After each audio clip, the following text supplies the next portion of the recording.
ഏറ്റുമാനൂരിൽ അമ്മയും മക്കളും ആത്മഹത്യ ചെയ്ത സംഭവത്തിലേക്ക് നയിച്ചത് ഭർത്താവ് നോബിയുടെ സമ്മർദ്ദമെന്ന് പോലീസ് റിപ്പോർട്ട്.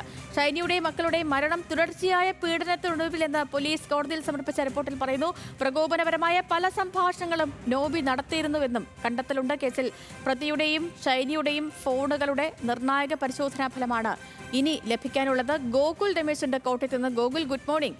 ഈ ഷൈനിയും മക്കളും ആത്മഹത്യ ചെയ്യുന്നതിന്റെ തലേന്ന് പോലും ഇയാൾ വാട്സാപ്പിൽ പ്രകോപനപരമായിട്ടുള്ള മെസ്സേജുകൾ അയച്ചു എന്ന കണ്ടെത്തലുകൾ നേരത്തെ ഉണ്ടായിരുന്നു. ഇയാളുടെ ഫോൺ ഈ മെസ്സേജുകളൊക്കെ വീണ്ടെടുക്കാനുള്ള ശ്രമത്തിലുമാണ് അന്വേഷണ സംഘം. നിലവിലെ കണ്ടെത്തൽ എങ്ങനെയൊക്കെയാണ്? Good morning. നിലവിൽ ഈ കേസുമായി ബന്ധപ്പെട്ട് നോബി ജാമ്യാപേക്ഷയുമായിട്ട് ജില്ലാ കോടതിയെ സമീപിച്ചിട്ടുണ്ടായിരുന്നു. ഈ ജാമ്യാപേക്ഷ പരിഗണിക്കവെയാണ് പോലീസിനോട് ഇത്തരത്തിൽ കേസുമായി ബന്ധപ്പെട്ട റിപ്പോർട്ട് സമർപ്പിക്കാൻ കോടതി ആവശ്യപ്പെട്ടിരുന്നത്. അതിന്റെ അടിസ്ഥാനത്തിൽ ഇന്നലെ ഏറ്റുമാനൂർ പോലീസ് സമർപ്പിച്ചിരുന്ന റിപ്പോർട്ടിലാണ് ഇത്തരത്തിൽ നിർണായകമായിട്ടുള്ള പല കാര്യങ്ങളും പരാമർശിച്ചിരിക്കുന്നത്. അതായത് ഷൈനിയുടെയും മക്കളുടെയും ആത്മഹത്യയിലേക്ക് നയിച്ചത് ഈ നോബിയുടെ ക്രൂരമായിട്ടുള്ള മാനസിക പീഡനമായിരുന്നു.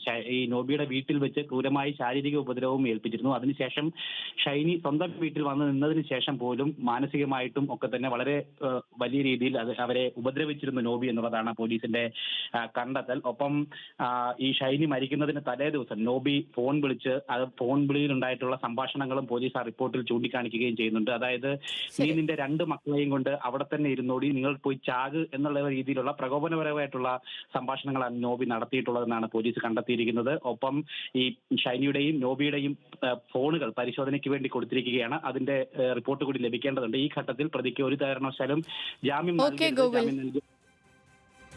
ശരി, ഗോകുലാണ് വിവരങ്ങൾ നൽകിയത്. ഈ ഏറ്റുമാനൂരിൽ അമ്മയും മക്കളും ആത്മഹത്യ ചെയ്ത സംഭവത്തിലേക്ക് നയിച്ചത് ഭർത്താവ് നോബിയുടെ സമ്മർദ്ദമെന്ന റിപ്പോർട്ട്.